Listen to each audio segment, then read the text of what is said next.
ఇక civil supply దాంట్లో విపరీతమైన అవినీతి జరుగుతూ ఉన్నది. ఈ లెక్కలను తీయడానికి ఎవరికి అంతుపట్టదు అని చెప్పేసి చెప్తా ఉన్నారు. వడ్ల బస్తాకు ఎన్ని తూట్లు పడతానో కూడా అర్థం కాదు. అధికారులు పెట్టే చిల్లులే అక్కడ ఎక్కువ కనపడతాయి, అధికారులు పెట్టే తూట్లే అక్కడ ఎక్కువ కనపడతా ఉన్నాయి. ప్రభుత్వం అప్పులు చేస్తుంది, ఆ ఒడ్లు కొనడం కంపల్సరీ చేయాల్సి అప్పులు చేశాను ఒడ్లు కొనాలి. అక్కడ సివిల్ సప్లై అంటేనే ఆదాయం సున్నా వచ్చే మార్గం కనపడుతూ ఉంటుంది, ఖర్చు మాత్రం పెద్దగా కనపడుతుంది. ఎందుకంటే అవినీతి ఎక్కువ ఉంటుంది కదా, ఆదాయం రాదు కానీ ఖర్చు మాత్రం పెద్ద మొత్తంలోనే చూపెడతారు. రైతు అయితే బతికించిన సందర్భాలు అయితే లేవు, అప్పుల నుంచి బయటపడలేదు లేదు సివిల్ సప్లై శాఖ. ఏ రైతునైనా బాగు చేసిన సందర్భం ఉన్నది అక్కడ? ఏ రైతు బాగు చేసిన సివిల్ సప్లైలు? అవినీతి, ఆ ఒడ్లు కొట్టే కూడా అవినీతే. మట్టిని వదలరా, మట్టిని కూడా వదిలే సందర్భం లేదు. మిల్లర్లకు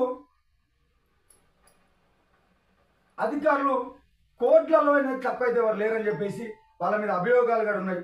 రైతులకు మేలు చేయాల్సిన అధికారులు మిల్లర్లకు సపోర్ట్ చేస్తారని చెప్పేసి అపవాదం కూడా అధికారుల పైన ఉన్నది. నిజాయితీగా ఎవరైతే మిల్లర్లు ఉంటారో వాళ్లకు చుప్పలు కూడా చూపిస్తూ ఉన్నారు. అధికారులు మిల్లర్లతో అనధికారికంగా వాటాలు కూడా ఉంటాయి. అధికారులకే ఆ మిల్లులలో వాటాలు కూడా ఉంటాయి. ఆ మిల్లులకే లెక్క లేకుండా వడ్లు కూడా ఆడ పంపిణీ చేస్తారు. అధికారులు మిల్లర్లు కలిసి బోనస్ కూడా బోన్ చేస్తారని చెప్పేసి అభివాదం కూడా వాళ్ళకు ఉన్నది. పొరుగు రాష్ట్రం నుంచి వచ్చే వడ్లను కూడా తెలంగాణ పేరుతో కూడా ఇక కొనుగోలు చేస్తామని చెప్పేసి వీళ్ళపైన అపవాదం కూడా ఉన్నది.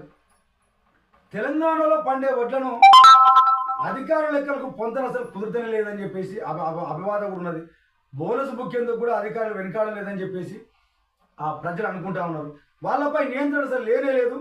అందుకే అధికారులు ఆడింది ఆడ పాడిందే పాట. సివిల్ శాఖ సంపాదన కోట్లలో ఉన్నది. ఏసీబీ అధికారులు ఇప్పటికైనా రంగంలోకి దిగి ఆ సివిల్ సప్లై అధికారుల యొక్క ఆగడాలను అరికట్టాలని చెప్పేసి ప్రజలు కోరుకుంటా ఉన్నారు.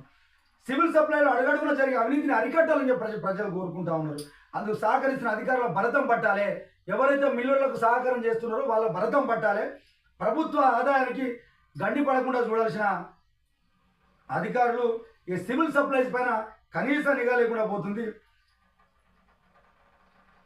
ఇక లాభాలు వస్తాయి, సివిల్ సప్లై శాఖకు లాభాలు వస్తే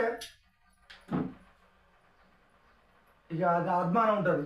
ఇక బస్తాలు నిండేది లేదు, సివిల్ సప్లై శాఖ రూపాయి ఆదాయం లేదు. వచ్చే లాభాలలో మిల్లర్లు అధికారులు కలిసి భోజనం వాటర్ పంచుకుంటారని చెప్పేసి అభియోగం ఉంది. డీటీ నుంచి డిఎం దాకా కోట్లు సంపాదించుకుంటారని